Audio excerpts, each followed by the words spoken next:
तो है जिस पे भरोसा है, योगी जी पर ही भरोसा है। और योगी जी से भेंट हो तो ये सारी समस्याएं रखी जाए, उनसे कहा जाए। भाई ये बहुत ही खुशी की बात है और ऐतिहासिक एनकाउंटर है। पहले एनकाउंटर को तो एक्शन डे कहा जाएगा जी, जो हुआ है। और कन्हैया लाल दर्जी के भी कातिलों का तुरंत एनकाउंटर ही होना चाहिए था। हाँ, लेकिन देखिए अब कैसे खुली हवा में घूमते फिर रहे हैं और मौलाना मदनी फंडिंग ले लेके वकील खड़ा कर देता है। उसको सिक्योरिटी देनी चाहिए। अब सलीम भाई को तो बहुत ज़्यादा ज़रूर, हर एक्स मुस्लिम को जो खास तौर पे फ्रंट पे काम कर रहे हैं, सिक्योरिटी बहुत ज़रूरी है। और लाइसेंस की गन वगैरह लाइसेंस बहुत ज़रूरी है।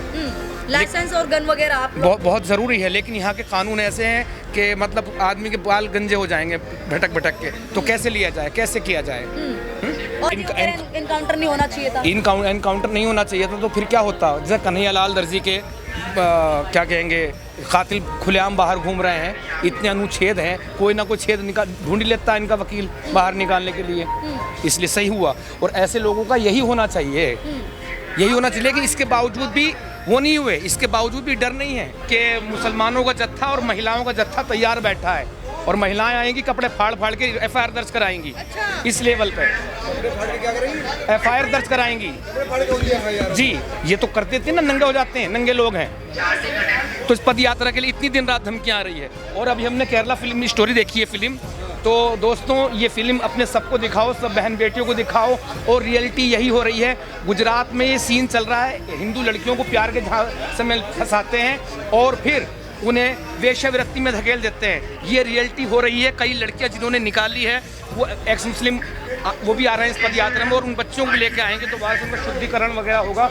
इस लेवल तक गिर चुके हैं ये लोग। आप कुछ कहना चाहेंगे इन सब चीज़ों के बावजूद? क्या आपको भी डर लग रहा है? आपको सिक्योरिटी की ज़रूरत है?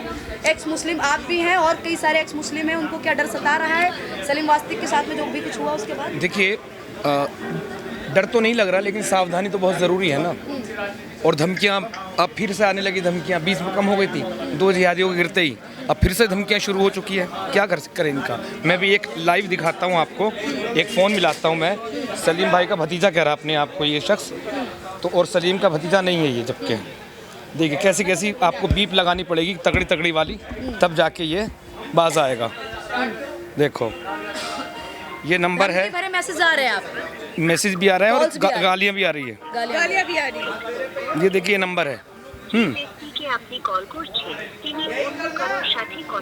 नंबर से धमकी आई है? हाँ, इस नंबर से। नंबर है 7596925193। आपने कभी एफआईआर कंप्लेन नहीं की है पुलिस स्टेशन में जाके? धमकी भरे जो मैसेज आते हैं बस अब यूपी में करेंगे एफआईआर इनकी, और कहीं तो कर नहीं सकते। यहाँ तो बाबा जी का डंडा अपने, तो यही करनी होगी एफआईआर इनकी। जी, सलीम भाई को होश आ गया और इतने सारे लोगों की दुआएं थी। मेरे पास जो मैसेज आए, फ़ोन किए कि हमने भाई गायत्री परिवार से फ़ोन आया, हमने अपने 6 महीने की सारी तपस्या सब कुछ जितना भी थी साधना सलीम भाई को दे दी। तो जब जिस व्यक्ति के लिए इतनी दुआएं हो रही हो तो जाहिर सी बात है उसे होश तो आना ही था। अच्छा, जो आरोपियों के साथ में हुआ वो सही किया गया, एनकाउंटर हो गया? देखिए उनके अगर एनकाउंटर नहीं होना चाहिए था, एनकाउंटर नहीं होना चाहिए था तो फिर क्या होता। जैसे कन्हैया लाल दर्जी के क्या कहेंगे कातिल खुलेआम बाहर घूम रहे हैं, इतने अनुच्छेद हैं, कोई ना कोई छेद ढूंढ लेता है इनका वकील बाहर निकालने के लिए। इसलिए सही हुआ। और ऐसे लोगों का यही होना चाहिए, यही होना चाहिए। कि इसके बावजूद भी वो नहीं हुए, इसके बावजूद भी डर नहीं है। दिन रात धमकियाँ। एक शख्स और मिलने के लिए कह रहा था, मैंने मिलने का मना कर दिया तो कॉल कर रहा था। अब कितने गंदे मैसेज कर रहा है, कहाँ गया वो भी देखता हूँ मैं। रुकिए ज़रा। मतलब सलीम की कहा जाए, जो सलीम के साथ में जिस कदर उन पे हमला किया गया उसके बाद भी आप लोगों को धमकी भरे मैसेज और कॉल्स आना बंद? जी। मैंने कहा भाई मैं मुसलमानों से नहीं मिलता। ये देखिए, अगर ये फ़ोन सुनता है तो ये जिहादी। इसका नंबर ये रहा। अभी इसका उठा नहीं रहा, शायद नेट नहीं है। मैं नॉर्मल कॉल करके देखता हूँ। हाँ। देखिए तो फिर इसको। आपने कंप्लेंट की इसकी कि मेरे पास अब कितनों की कंप्लेंट करूँ? ये सोच रहा हूँ, करूँ तो कितनों की करूँ एक साथ कंप्लेंट? ये तो हर रोज आ रही है धमकियाँ। तो पुलिस से सिक्योरिटी मांगा आपने मांगा? पुलिस को सिक्योरिटी देनी चाहिए। अब सलीम भाई को तो बहुत ज़्यादा ज़रूर, हर एक्स मुस्लिम को जो खासतौर से फ्रंट पे काम कर रहे हैं, सिक्योरिटी बहुत ज़रूरी है। और लाइसेंस की गन वगैरह लाइसेंस बहुत ज़रूरी है।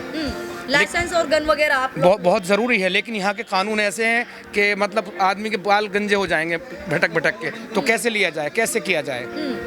और आप सरकार से क्या कुछ मांगना चाहेंगे अपने लिए, क्योंकि आप भी एक एक्स मुस्लिम हैं, और जैसे सलीम वास्तिक की बात करें, वो पूरे मुस्लिम एरिया में रहते थे, उनका मुस्लिम एरिया में घर बना हुआ था। आप क्या चाहते हैं कि सरकार आपको रहने की और ऐसी जगह भी प्रोवाइड करवाए? देखिए, जब बात आती है दलित समाज की, बात आती है जब आरक्षण की, तो एक्स मुस्लिमों से बड़ा दलित कौन होगा? कौन होगा जिन्हें दिन रात जान से मारने की धमकियाँ, मतलब इनका बस चले ना तो उड़ा दें। ये सलीम भाई को ऐसे थोड़ी छोड़ने के लिए किया था। जब इन्होंने लगा कि अब ये जा ही चुका है, हाँ, अब ये बचेगा नहीं, तो तब गए वो। और उस शख्स ने कितना संघर्ष किया, वो जो वीडियो बाद में आई है। लेकिन आपको योगी महाराज पे भरोसा है कि आज उनको जो धमकियां दे रहे हो? बस एक ही इंसान तो है जिस पे भरोसा है, योगी जी पर ही भरोसा है। और योगी जी से भेंट हो तो ये सारी समस्याएं रखी जाए, उनसे कहा जाए। भाई ये बहुत ही खुशी की बात है और ऐतिहासिक एनकाउंटर है। पहले एनकाउंटर को तो एक्शन डे कहा जाएगा जी, जो हुआ है। और कन्हैया लाल दर्जी के भी कातिलों का तुरंत एनकाउंटर ही होना चाहिए था। हाँ, लेकिन देखिए अब कैसे खुली हवा में घूमते फिर रहे हैं। और मौलाना मदनी फंडिंग ले के वकील खड़ा कर देता है। देखिए, गुलाम सरवर है, मुसलमानों के नेता हैं, उनका कहना है कि मुसलमानों का नाम जानबूझ कर लाया जा रहा है, ये सब कुछ नहीं। उन्हें कौन मारने आए थे? उन्हें मारने सलीम भाई को कौन आए थे? वो क्या दिख रहा है उसमें गाली भी दे रहे हैं, गुस्ताखी करेगा। उनके अपने लोग। ये रहा, देखिए, ये जिहादी की कॉल आ रही है। हेलो हेलो, हाँ भाई, तुम तो मिलने के लिए कह रहे थे बड़े प्यार से, फिर मैंने मना कर दिया, तो फिर माँ बहन की गालियाँ दे रहे हो, धमकियाँ दे रहे हो। अरे भाई, किसने दी है? क्या चीज़? कौन बोल रहा है? इमरोज आलम बोल रहा हूँ, एक्स मुस्लिम इमरोज आलम। भाई ये फोन चार्जिंग पर लग रहा है। क्या चीज़? ये फोन चार्जिंग पर लगा है। चार्जिंग पे लगा हुआ है, उनसे कह देना मैं पुलिस में नंबर देने जा रहा हूँ और पूरी मीडिया के सामने हूँ, चाहे तो देख लो वीडियो कॉलिंग करके, जिसका भी नंबर है। अच्छा, जिसका भी नंबर है, और नंबर है इसका, नोट किया जाए 8218851943। ये देखिए, कैमरे में इसका नंबर कवर कीजिए। इस नंबर से धमकियां? हाँ, इससे जो पहले मिलने के लिए बड़े प्यार से कह रहा था, मैंने कहा मुसलमानों से नहीं मिलता, तो माँ बहन की गालियाँ दे रहा है बंदा। तो मतलब आपको जहाँ से मिलेगा टारगेट? क्या कह रहा? वो दोस्त है जो भी है, इस नंबर से आ रही है ना धमकियाँ, तो यही नंबर तो पुलिस में जाएगा, पूरी मीडिया के सामने आ चुका है अब, समझे। और दूसरा एक नंबर और है जो अभी मैंने किया था, ये उठा नहीं रहा। क्या आपको लगता है कि सोशल मीडिया पे जो कई सारे वीडियोस वायरल होते हैं, इसकी वजह से कट्टरता और बढ़ रही है? सोशल मीडिया पे कई सारे लोग, ये देखिए, कवर कीजिए ज़रा, ये नंबर है एक। दूसरा ये जो सलीम भाई का अपने आप को भतीजा बता रहा है, और मैंने कंफर्म कराया तो सलीम का भतीजा वगैरह नहीं है, अपने एक्स मुस्लिम सलीम को उनके नाम से कॉल कर रहा है। इतना ऊपर नहीं। और ये तो एक दो ही है जो बाहर से, जो कतर में रहते हैं, सऊदी अरब में, इतनी धमकियाँ दिन रात, अपना पता बता दे तू, एक बार बस पता बता दे, तो इनसे मतलब। हाँ, और धमकी आ रही है कि पद यात्रा तुम करके दिखा दो, निकाल के दिखाओ पद यात्रा, दिन रात धमकियाँ। और मेरठ में अभी आज मुझे सूचना मिली, और जैसे मैं हमेशा से कहता रहा, अब्दुल अगर अपना रियल नेम से भी आए कि मैं अब्दुल हूँ, तो फिर भी लफ्ज़ जिहाद हो रहा है। क्यों? क्योंकि शुरुआत में तो वो अपने आप को दिखाएगा बहुत सेकुलर कीड़ा है, एकदम बहुत सेकुलर बन के दिखाएगा, और उसके बाद जैसे उसकी शादी होती है तो ना वो साड़ी पहन सकती है, ना सिंदूर लगा सकती है, ना मंगलसूत्र पहन सकती है, और तो और छोटी सी एक बिंदी भी नहीं लगा सकती। आज से उसके माँ बाप काफिर हो गए। अपने माँ बाप को कन्वर्ट करने के लिए कहा जाएगा, कन्वर्ट नहीं होते तो उसके माँ बाप काफिर हो चुके हैं, और काफिर जो है कुरान में अल्लाह के दुश्मन को कहते हैं, समझे। तो ये जो केरला स्टोरी 2 है, बिल्कुल रियलिटी है, रियल फिल्म है ये। अच्छा, केरला स्टोरी 2 पे आप बात कर रहे हैं, तो इसमें नाबालिग को भी फंसाते हुए दिखाया जा रहा है। अरे भाई, नाबालिग को तो सबसे पहले टारगेट करते हैं, सबसे पहले टारगेट इनका नाबालिग लड़कियां ही होती है। ऐसा इसलिए समझ कम रहती है, बचपना रहता है, तो बहलाए फुसलाए में जल्दी आ जाती है। अच्छा, आप चूंकि एक्स मुस्लिम हैं, आप योगी प्रशासन से, योगी पुलिस से, और कहा जाए योगी जी से क्या कड़ा जो है वो आपका क्या कड़े जो कानून है वो लेके आना चाहते हैं, मतलब एक्स मुस्लिम के लिए, जिससे आप सुरक्षित रहें, आपको खतरा ना हो, आपको टारगेट ना किया जाए, आपको धमकी भरे मैसेज कॉल ना आए? भाई नंबर 1 तो हमारी एक अलग कम्युनिटी डेवलप हो। हाँ, जो सनातन में आना चाहते हैं उनकी मर्जी, जो नहीं आना चाहते, नास्तिक रहना चाहते हैं, एग्नोस्टिक या एथिस्ट जो भी रहना चाहते हैं वो उनकी अपनी मर्जी, लेकिन बस राष्ट्र प्रेमी रहो, अच्छे इंसान बन के रहो, समाज के लिए एक अच्छा रहो। क्योंकि देखिए एक चीज़ याद रखिए, अगर देश है तो हम हैं तो धर्म है, धर्म है तो संस्कृति है, संस्कृति है तो समाज है, समाज है तो शांति है, और ये पूरी का पूरा अशांति फैलाने वाला मज़हब है इस्लाम। कोई भी आ जाओ डिबेट कर ले। मौलाना जो है गालियाँ देते हैं, मैं इनसे कहता हूँ भाई आओ डिबेट कर लो ना, अपने मौलानाओं को भेजो, इन्हें तो कुछ तमीज़ नहीं होती, इन्हें कुछ पता ही नहीं होता इस्लाम है क्या। बोले ऐसा लिखा क्या, ऐसा कहाँ लिखा, हम तो नहीं मानते।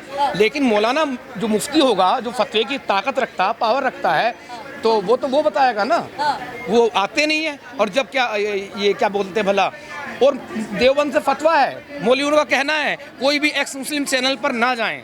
बताइए, एक्स मुस्लिम चैनल पर कोई भी ना जाए, ये फतवा है। जो बरखान के पिताजी हैं, अब्बू हैं, उनसे पत्रकार ने सवाल किया कि आपको कोई पछतावा तो नहीं है? उन्होंने कहा मुझे कोई पछतावा नहीं है। क्या कहेंगे? मुझे कोई पछतावा नहीं है। तो अब सलीम भाई बच गए हैं ना, अब तो पछताएंगे। 72 हुरों के पास भेज दिया योगी जी ने, जो वहाँ के और उनके घरों पे बुलडोजर और चलना चाहिए। जो वहाँ के लोग हैं वो ये कह रहे हैं कि अच्छा हुआ, अच्छा ऐसों के साथ हम बहुत सारे रील बना रहे हैं, बहुत सारे खुश हो रहे हैं, यहाँ तक कि भाई ये तो मजा आ गया, ईद से पहले हमारी एक और ईद हो गई। जी, और दिन रात भाई ये जो है, अब ये कह रहा, मेरे पास दोस्त ने फ़ोन किया था, उसने मैसेज डाला था, वो चार्जिंग पे लगा हुआ था फ़ोन, मेरा फ़ोन है। अब भाई जिससे धमकी आ रही उसको तो करेंगे। कितनी सारी मतलब इतनी ऐसी गालियां, अगर मैं चाहूँ तो गालियों की किताब छपवा सकता हूँ। इन दिनों इतनी गालियां और ऐसी क्रिएटिविटी गालियां कि मतलब दिमाग खराब। बाहर से आते हैं, इंटरनेशनल कॉल होते हैं। नहीं, अब आजकल इंटरनेशनल ज़्यादा आ रही है, क्योंकि वो देख रहे हैं ना नंबर बाहर का है, सऊदी से, दोहा से, कतर से, दुबई से। हाँ, ये बाहर से ज़्यादा आ रही है आजकल। क्या कहते हैं वो? सीधा किस गुफा में छुपा बैठा, अपना पता बता दे, अपना पता बता दे। मतलब इनको मैं अपना पता बताऊं। नंबर कहाँ से मिल रहा है? नंबर मेरा पब्लिक है ना, जो मैंने एक्स मुस्लिमों को जोड़ने के लिए नंबर बोला था, तो इस यात्रा के लिए। लेकिन आपको लग रहा है कि नंबर बदलना पड़ेगा आपको? नहीं, नंबर तो नहीं बदलूंगा। इन जिहादों की जगह बदलनी पड़ेगी, इनकी जगह बदलनी पड़ेगी, और जगह जो बदलेगी योगी सरकार ही बदलेगी। तो जो मेरे एक्स मुस्लिम भाई दोस्त हैं, एक बार फिर से मेरा नंबर सुन लें, और करते हैं जिहादी तो फ़ोन करते रहो। अब मैं सबको कोई कंप्लेंट करते रहूँगा, चाहे 10,000 रोज़ की क्यों ना करनी पड़े, 1 लाख क्यों ना करनी पड़े मुझे। हाँ, मेरा नंबर है 7039339864। तो जितने भी एक्स मुस्लिम भाई हैं, इस पदयात्रा के लिए संपर्क करें। इसमें तन, मन, धन और लाइसेंस की गन, सब चीज़ों की आवश्यकता है। और देखिए, ये मैं अपने लिए नहीं कर रहा, मैंने इस्लाम छोड़ा, मैं तो एक साइड बैठ जाऊँगा, है ना भैया। आपके लिए भी नहीं हो रहा, आपकी आने वाली जनरेशन के लिए हो रहा है। जो आने वाली पीढ़ियां तुम्हारी, ये सब उनके लिए किया जा रहा है। और तुम नहीं आओगे, नहीं संभलोगे, नहीं सुधरोगे, मतलब अपनी संख्या बल नहीं दिखाओगे मौलानाओं को, तो ऐसे जैसे सलीम वास्तिक के मारा था, कल मुझे मार सकते, परसों किसी और को मार सकते। क्योंकि ये हमला ना तो पहला था और ना ये आखिरी था, ये बात मान कर चलिए। और फिर से एक बार कहूँगा कि केरला स्टोरी 2 देखनी चाहिए, हर किसी को देखनी चाहिए, हर किसी को घर घर देखनी चाहिए। सलीम भाई के परिवार का क्या स्थिति है, कैसी स्थिति में है? जी, क्या बोले? सलीम भाई के परिवार किस स्थिति में है? देखिए, मैं ज़्यादा कुछ नहीं कह सकता। सलीम भाई का परिवार जो है मुस्लिम है अभी भी, और जाहिर सी बात है मुस्लिम है तो किस स्थिति में है? क्या स्थिति है अभी जब सलीम भाई? नहीं, वो सबके सब मुस्लिम है। सलीम भाई का पूरा परिवार मुस्लिम है, और अच्छा है कि वो सलीम भाई इस हालत में अपने परिवार से भी दूर है। मैं परिवार के ऊपर कोई दोष नहीं दे रहा, लेकिन इस्लाम ऐसी चीज़ है कि सगी माँ ही तुम्हारा गला काट सकती है। जो दुनिया का सबसे बड़ा पाक पवित्र सुंदर रिश्ता कहा जाता है माँ का, वही तुम्हारा गला काट सकती है। ये है इस्लाम की सच्चाई। स्पार्टकस नाम का एक एक्स मुस्लिम जो पाकिस्तानी था, उनका इंटरव्यू देखा था मैंने, पता नहीं अब कहाँ वो नेपाल में रह रहे थे। तो उनकी माँ पागल हुई भी जा रही, हाथ में एक फतवा है, पर्चा। बोले, किसी ने पूछा अम्मा क्या हुआ? बोले मेरे बेटे ने इस्लाम छोड़ दिया, ये रहा फतवा, आपको उसका कत्ल कर दो। एक सगी माँ के ये अल्फाज। तो मेरी फैमिली ने जैसे पूरा अच्छे से त्याग दिया अपने शहर में।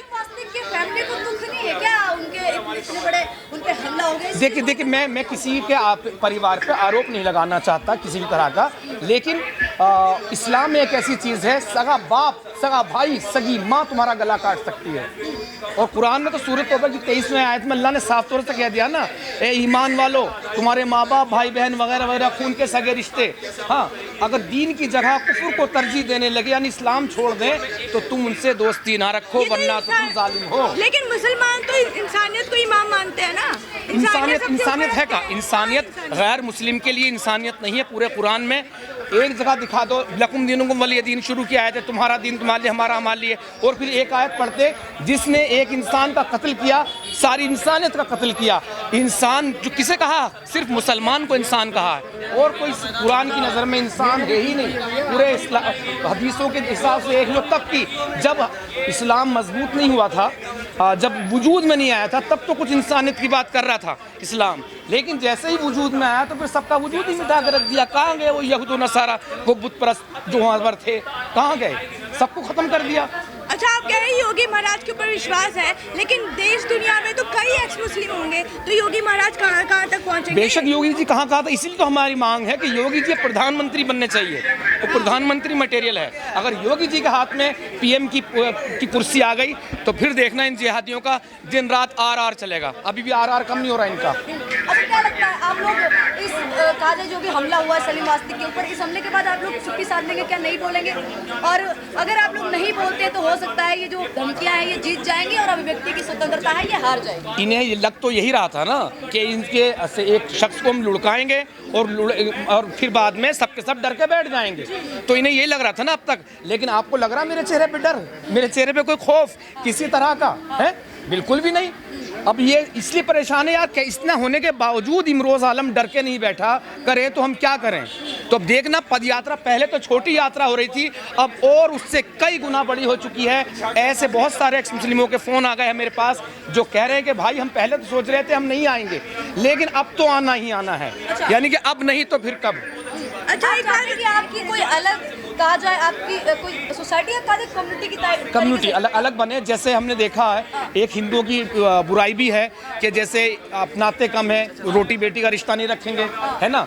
तो हमें अपनी कम्युनिटी को ना शर्मा बनाना, ना वर्मा, ना ठाकुर, कुछ नहीं बनाना। हमें अपनी कम्युनिटी ही अलग डेवलप करनी है। हम इस यात्रा के बाद 400-500 परिवार ऐसे जोड़ने हैं जो ब्याह शादियों की तकलीफ़ें दूर हो जाए।